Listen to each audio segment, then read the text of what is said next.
Sa kanyang pagbisita sa Eastern Visayas nitong Biyernes, sinabi ng Pangulo na sa bagong Pilipinas, palalakasin ang internet access doon, lalo na sa mga liblib na lugar, bilang bahagi ng pagsisikap ng gobyerno na mapalawak ang reliable internet connection sa rehiyon.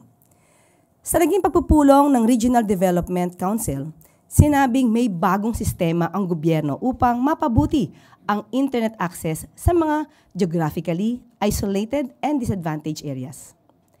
Dito maaaring magtayo ng mga tower o gumamit ng bagong teknolohiya para makapagbigay ng internet service kahit sa malalayong isla gamit ang satellite. Bukod sa internet connectivity, tinalakay rin ang iba pang issue sa rehiyon tulad ng supply ng tubig at kuryente, infrastruktura at serbisyong pangkalusugan. Tiniyak ng Pangulo ang patuloy na pagsikap ng kanyang administrasyon para mapabuti ang pamumuhay sa Eastern Visayas. Samantala, pinangunahan naman ni Pangulong Marcos Jr. ang oath-taking ng mga bagong miyembro ng Local Amnesty Boards of Eastern Visayas sa Tacloban City.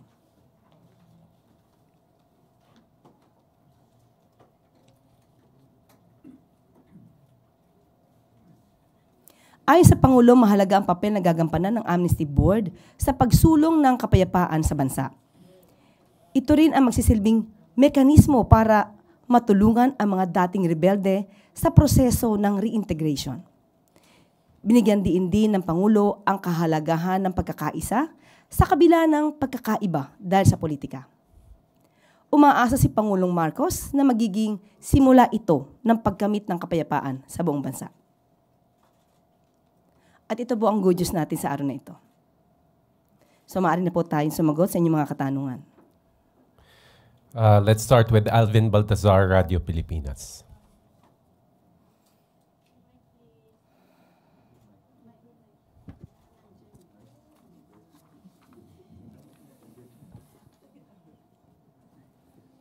Yusek, magandang umaga po. Good morning. Napag-uusapan yung internet connectivity. Ano ba yung mga challenges na kinakaharap dito sa pagpapatupad ng internet connectivity, lalo na doon sa mga remote area, sa mga liblib na lugar? Of course, hindi ganun kadali ito, lalo na sinabi mo nga, liblib na lugar. So, kinakailangan talaga dito ng infrastruktura. At nabanggit din po na tayo ay maaari makipag-ugnayan, makipag-collaborate sa mga pribadong korporasyon para po maisakatuparan ito.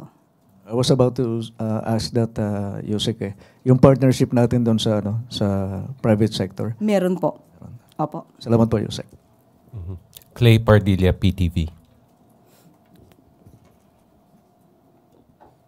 Good morning po, Yusek Claire. The government envisions the Philippines as an investment hub. How does bringing internet access to GIDAS accelerate this vision? Thank you po. Of course, nowadays, using internet is not just a luxury. It's a necessity. So with this, if we can improve the access of all the Filipino peoples to internet so that they can at least research, make good use of this internet, it will definitely improve the livelihood, not only the livelihood, even the intellectual capacity of every Filipino. Raquel Bayan, Radio Pilipinas. Good morning, Yusek. Doon naman po sa naging meeting ni Pangulong Marcos doon sa Eastern Visayas, nabanggit rin po sa kanya yung ilang problema sa lugar tulad ng water and energy supply infrastructure, tsaka yung sa health. Ano po kaya naging directive ng Pangulong? Ito po ay talaga pong pinagtutuunan ng Pangulo ang Eastern Visayas, lalo po't nakita na po niya ang personal kung ano po talagang pangangailangan ng mga kababayan po natin sa Eastern Visayas. Sinabi po natin kanina sa magandang balita po natin na talaga pong pagtutuunan ng pansin kung ano man ang pagkukulang sa nasabing lugar. Ma'am, on another topic, si General Manager po ng MRT3 na relieve po sa post. Baka would you know kung bakit po kaya or kung may kapalit na po? Ang sabi po sa atin ay nakapagsubmit po yata ng listahan, nakapagsubmit po sa PMS at hinihintay na naman po kung sino po ang maaaring maging susunod na GM sa MRT. Listahan meaning may shortlist, ma'am. Meron na po. Ilan po kaya yung pangalan na? Wala po akong personal knowledge pero naisubmit po ito. Pierre Pastor, Billionario News Channel. Hi, Attorney. This question is from yesterday pa. Wala po ba talagang repercussions yung ginagawa nating pag-assist? Ginawa nating pag-assist doon sa pag-arrest? Like yung we provided the airplane, mga ganun po. Wala po ba itong magiging masamang epekto? Mas magkakaroon po ng repercussion kapag ka po hindi tayo tumugon sa ating obligasyon na makipag-cooperate sa Interpol. Yeah, since hindi na tayo member, yun ang... Hindi naman po ang konsiderasyon dito ay yung pagiging miyembro ng ICC. Ang konsiderasyon pong ibinibigay natin dito ay yung pakikipag-cooperate po sa Interpol. Thank you. Christian Yusores, Radio 630. Magandang umaga po, Yusek. Ano po ang reaksyon ng Pangulo o ng Palasyo po doon sa desisyon ng Office of the Solicitor General na recusal o pag-atras po na maging kinatawan ng gobyerno sa mga petisyon sa Supreme Court kaugnay po ng pag-aresto kay dating Pangulong Duterte? Iginit po kasi ng OSG na wala nang kahit anong legal obligation ang gobyerno na makipagtulungan sa ICC dahil nga daw po hindi na tayo miyembro ng Rome Statute. Okay. Sa kanya pong manifestation, sinabi he wants to recuse himself to represent because he cannot effectively represent the government. First, okay, ginagamit po kasi ito ng ibang mga partido na di umanong naniniwala ang Solgen na may kamalian sa ginawa ng pamahalaan sa pakikipagtulungan sa Interpol. Maliwanag po kung inyong nabasa ang manifestation po ni Solgen Menardo Guevara. Binanggit lamang po niya na siya po ay naniniwala na walang jurisdiksyon ang ICC sa Pilipinas. Yan din naman po ang tinura noon pa ng Pangulo. Pero hindi po niya nabanggit kailanman sa kanya manifestation na mali ang pakikipagtulungan ng gobyerno sa Interpol. Yun po. So kung hindi po niya kakayanin ipagtanggol ang gobyerno, ang mga opisyal po ng gobyerno na tumugon sa Interpol, siguro sa kanya pong damdamin lamang po yun. One follow-up lang po, ma'am. May possibility po ba na palitan ang Solicitor General kasi parang he defied yung mandato niya na maging representative po ng gobyerno sa mga kaso? Wala pa pong napag-uusapan dyan dahil napakabago po talaga nito. Lumabas lang po yata ito kagabi. Pero siguro po mas maganda po kung mismo si Solgen ang mag-assess sa sarili niya kung siya pa po ba ay nararapat na tumayo bilang Solicitor General.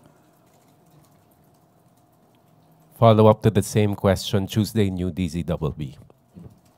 Good morning, Yusek.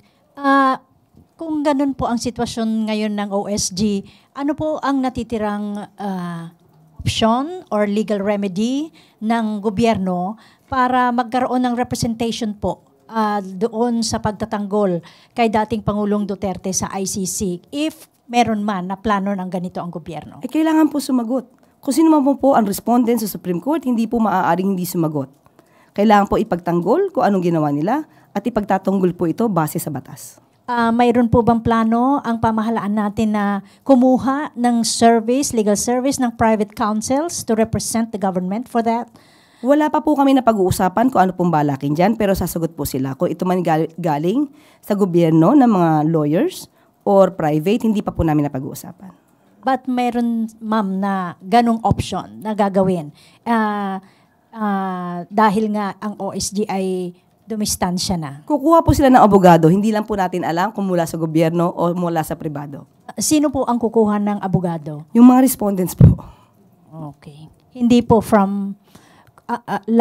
respondents din for sa kaso is ES Lucas Bersamin, kung tama po ang pagkakaintindi ko, and Department of Justice, ganun po ba yun? Sila ang kukuha ng abogado? Kung sila po yung involved sa kaso, kailangan po nilang sumagot.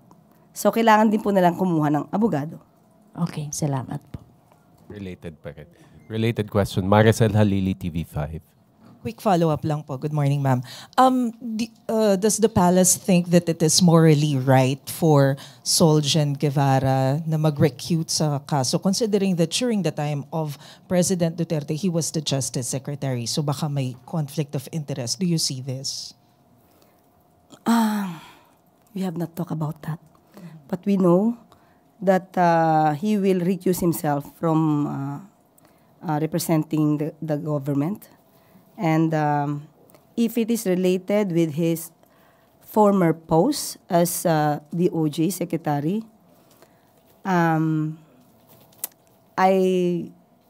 we have not yet discussed about that. Follow-up, Ivan Mayrina, GMA Integrated News. Attorney Panelo views this act by the Solgen as a win, as in fact something that strengthens their case, questioning the jurisdiction of the ICC. Your reaction to that? Of course, he will make that statement favorable to their case or to their position, when in fact it's very clear from the statements, from the statement of Solgen Guevara, that he's only discussing about the jurisdiction of the ICC. And that is also the pronouncement of the President that the ICC has no more jurisdiction over the Philippines. So there's nothing wrong with that. But never did Mr. Solgen mention that he is against the cooperation of the government with the Interpol. So how could it be used against the government? Eden Santos, Net 25.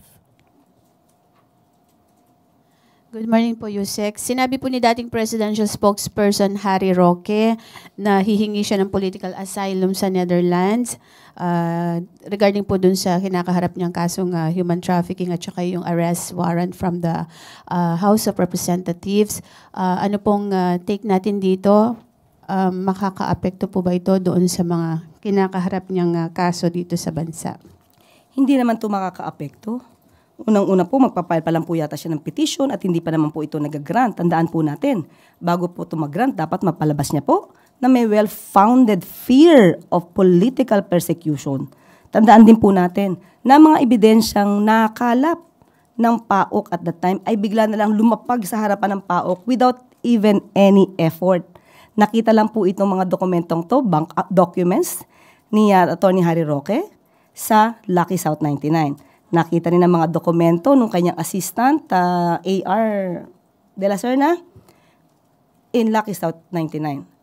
Third, there is also a document referring to contract of lease with a certain manager, alleged manager, of Lucky South 99.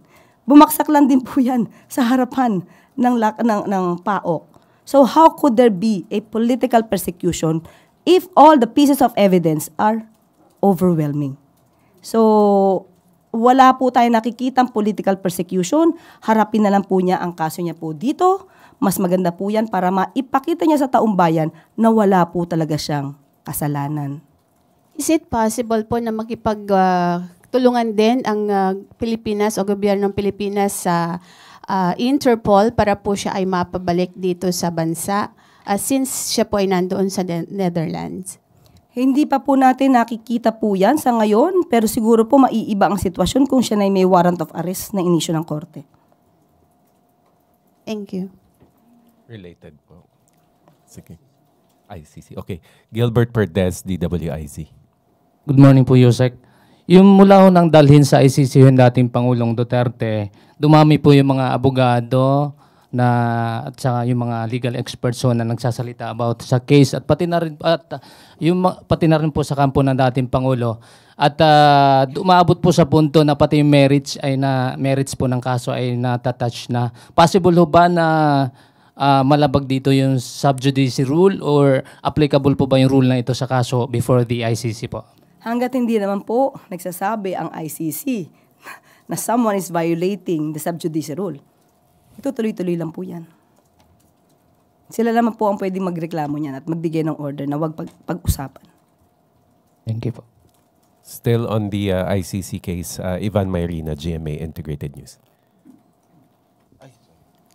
Ma'am, isang bahagi daw ng reparation sa mga biktima ng crimes against humanity ay yung pag-freeze ng assets ng akusado pag nahatulan at pagbibigay, posible, na reparation sa mga biktima. Sakali magkaroon po ng request for asset freeze, will the government comply with the ICC request? Okay. Malamang ito po ay ituturo natin sa AMLAC. Tandaan po natin, kapag may kaso po ng plunder, isasantabi ko muna po yung ICC. Okay? When it comes to freezing of assets, meron na pong isampang kaso si Senator Trillanes ng plunder against the former President Duterte and Bongo. Dapat noon pa lang po sana inaralan ng AMLAC kung dapat i-freeze because the case is plunder. Okay, kung ito po ay magkakaroon man ng issue or magbibigay ng order ang ICC, ituturo po natin, ibibigay po natin to sa dapat sa AMLAC kung kinakailangan po. But doesn't this amount to cooperation with the ICC? Kaya nga po ibabato natin sa AMLAC. But AMLAC is under the Philippine government. Yes, but if there's a need for that, ang AMLAC walang sinisino. So kung kinakailangan po, para po mabigyan ng reparation damages kung sino man ang masasabing na biktima, din kailangan pong ibigay ang hustisya. And it doesn't matter if the request comes from the ICC whose jurisdiction we do not recognize? Yes. Because dapat natin ibigay kung anong dapat na maibigay na hustisya. Thank you. Kat Domingo, ABS-CBN. I'm just bringing back the discussion on the Solgen. How necessary is it for the palace to find another solicitor or another solicitor general or another government lawyer who is more willing to defend government agencies that executed the arrest? What is the important? It's very important. It's very significant to get another lawyer who's very competent and very effective in defending the causes of the government. And do you not see that coming from Solgen Guevara as of now? As of the moment, he said he cannot effectively represent the government, so it comes from him. In your assessment, does this warrant a resignation? Well, as I've told a while ago, he should assess himself. But would you at least recommend to the president? No, I would not. A final question from my end, ma'am. Would the agencies involved or yung mga accused po dun sa case, or not really the case but the petition, would they receive some sort of assistance from the national government, particularly in Malacanang, when it comes to dealing with this case now that the Solgen has recused? If it talks about official duty, I believe it should be the assistance from the government should be given, considering that it is official duty. They are not performing in their private capacity. Chanel Salazar, DZXL. Good morning po, Yusek. Kahapon po kinasuhan ng QCPD-CIDG ang isang police vlogger ng inciting to sedition at paglabag sa Cybercrime Prevention Act dahil sa kanyang mga partisan post sa social media. Sinabi niya rin po directly kay Pangulo na kahit presidente ka pa ng Pilipinas, kung mali yung iutos mo sa akin, hindi kita susundin. Sino ka ba para sundin ko? Yun yung sabi niya sa kanyang vlog. Nakarating na po ba ito kay Pangulong Marcos? Ano pong reaction niya or any reaction po? Kahit sino naman po sigurong Pangulo, mabibigla po sa tinuran ng sinasabing opisyal, uniform personnel. Alam po natin na pagka-uniform personnel, dapat po impartial at non-partisan. So, doon pa lamang po ay may violation na po siya. So, kung ano po yung nararapat na kung meron man pong pagdidisiplina o parusa, siguro dapat lang pong ibigay kung naaayon po sa batas. Ito na rin po ba yung time na dapat umaksyon na yung palace? Since sabi niyo po kahapon na hindi niyo palalampasin yung mga statements na may elements ng inciting to sedition. Yes, kung ito isolated case, kapag may maganito po at talaga pong nananawagan ng panggugulo, hindi po talaga to palalagpasin ng palasyo. Thank you po. Ann Soberano, Bombo Radio. Yusek, good morning. Is the palace aware po sa ongoing investigation ng House of Representatives regarding po sa BARM sa paggamit po ng 6.4 billion na local government support fund kung saan ang sabing pondo binibigay po daw sa mga paborito nilang barangay. So ano po yung pahayag dito ng Malacanang? May kinalaman ba ito sa pagpalit sa pwesto kay Chief Minister Ibrahim? Actually po, alam po natin na may nangyayari po na hearing at yan po ay ating nirerespeto dahil katungkulan naman po nila na magsagawa ng hearing at ito po may kinalaman din sa kanilang oversight function. So kung ano po yung maiimbestigahan dyan ay talaga pong nararapat lamang na bigyan ng pansin at itama ang dapat na itama. Wala po itong kinalaman sa pagpapalit po ng interim chief minister dahil mismo po si Sir Ibrahim mismo ang nagsabi na kaya po siya bibitaw ay dahil magko-concentrate po siya sa BARM parliamentary election. So, yun po yun. Wala pong kinalaman ng pagpapalit sa ICM. Thank you, ma'am. Eileen Taliping Abante.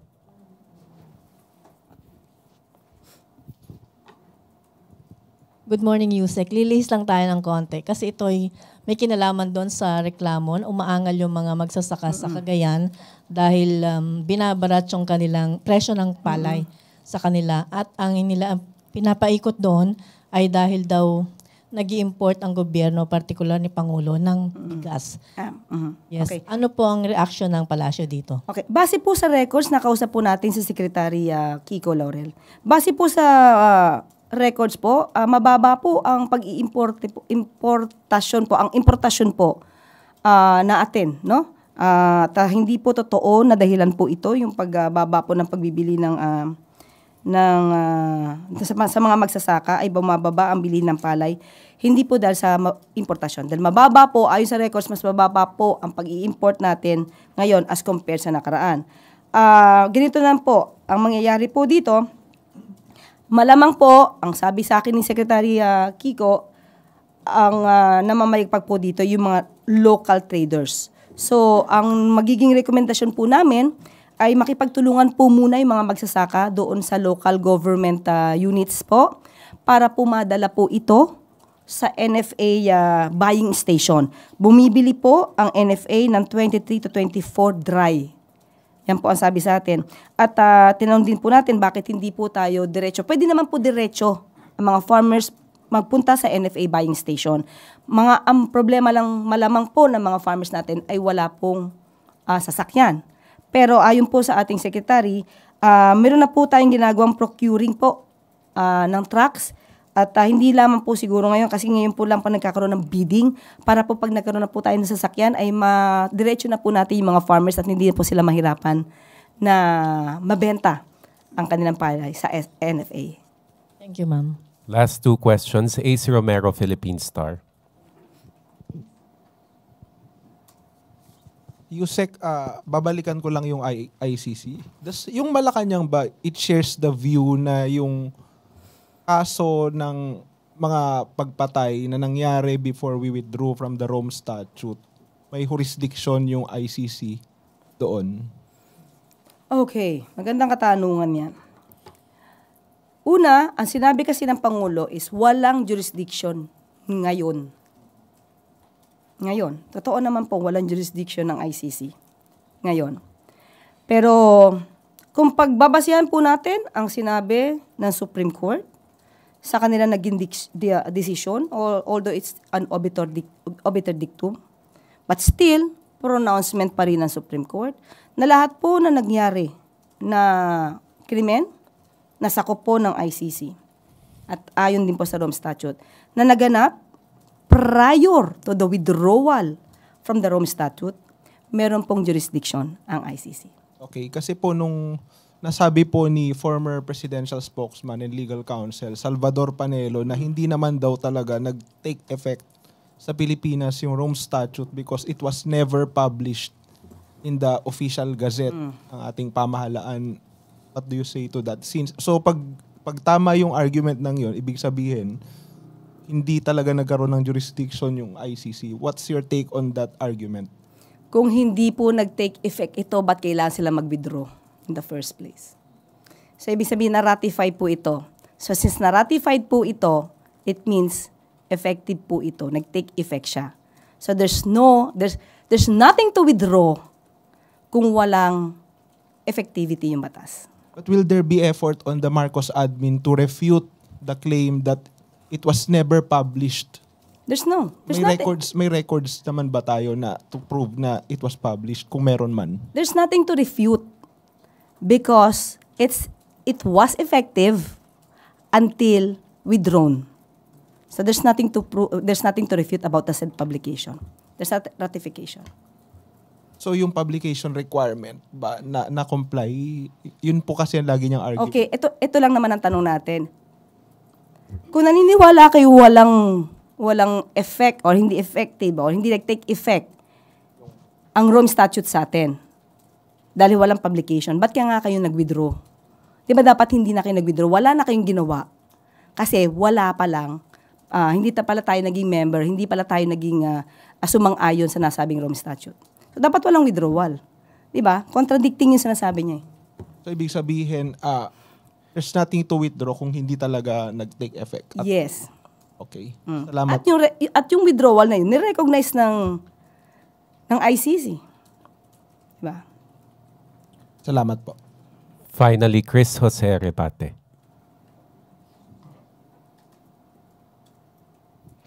Morning, ma'am. Yes, ma'am. May kumakalat po sa social media na may mga ilang OFWs ang pinupunit po yung picture ng mahal na Pangulo kasama po si First Lady.